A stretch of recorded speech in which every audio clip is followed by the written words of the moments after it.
বিষয় তারা ব্যবহার করতেন।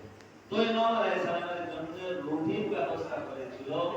ইমাম আলাইহিস সালাম সেই রুটি দুটো দিলেন এবং সেই চাহনেওয়ালাকে দিলেন। কোন চাহনেওয়ালা? যে অতি অসহায় ছিল, ঋণগ্রস্ত ছিল এবং যখন ফিরে যাচ্ছিল লোক ঠাট্টা মাস্কারা করছিল। সে রুটি দুটো দিল, কিন্তু নিজে দেখলো যে রুটি আমার দ্বারা খাওয়া সম্ভব হবে না। তার মানে এত কোয়ালিটি, যে আমাদের ভাষায় এত খারাপ, এত শক্ত, যে অন্য কেউ খেতে পারবে না।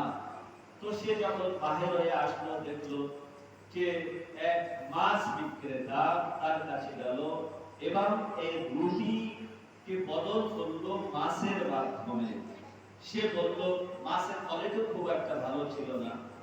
মাছের কোয়ালিটি ভালো না থাকার কারণে সে বলল যে আমি এই রুটিটি তোমাকে দিয়ে দিচ্ছি এবং তুমি আমাকে একটু মাছ দিয়ে দাও।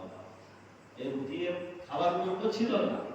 এবার সেই মাছ বিক্রেতা ভাবলো, ঠিক আছে আমি দিয়ে দিই, আমার কাছে পড়েই আছে। তো রুটি নিয়ে নিল এবং সে মাছটি নিয়ে নিল এবং চাহনেওয়ালা, এবং যখন নিয়ে নিল তখন এবার দেখলো যে বাড়িতে তো কিছুই নেই। একটা মাছ রান্না করার জন্য কমসে কম একটু লবণের প্রয়োজন আছে। সে মুদির দোকানে গেল এবং সে রুটির মাধ্যমে একটু লবণের দাবি করলো। দোকানদার ভাবলো যে অতি অসহায় আছে, যে একে আমি একটু লবণ দিয়ে দিই। দেখেন ইমামের চাহনেওয়ালা, ইমামের দৃষ্টি দেখেন। অনেক সময় এই জন্যই ঘটনাটা বিশেষভাবে আমি বলছি, কারণ আমরা ইমামের চাহনেওয়ালা, কিন্তু অনেক সময় দেখা যায় আমাদের ঈমান দুর্বল হয়ে যায়।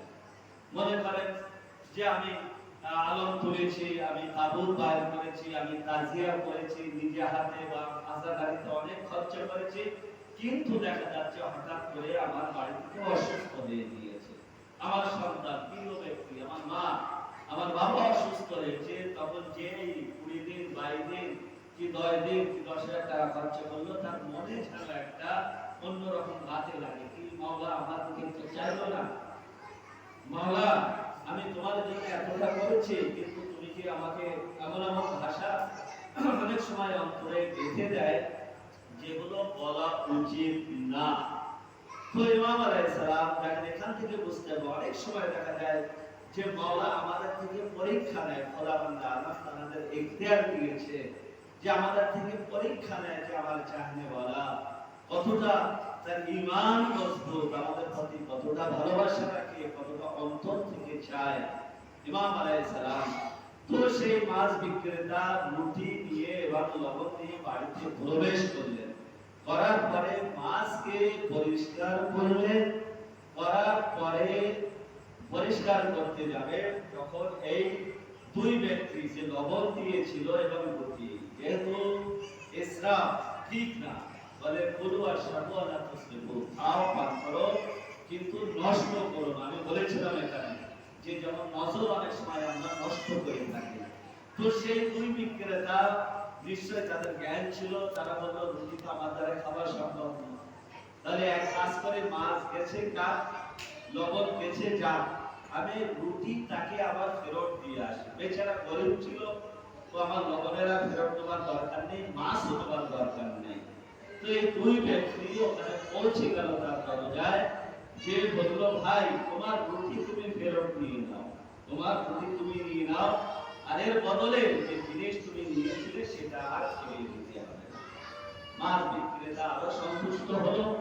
খাবার পরে যখন মাছের পেট কাটলো, দেখলো মূল্যবান মতি সেই মাছের পেটের মধ্যে আছে। দেখেছেন ইমামের কিরামতি?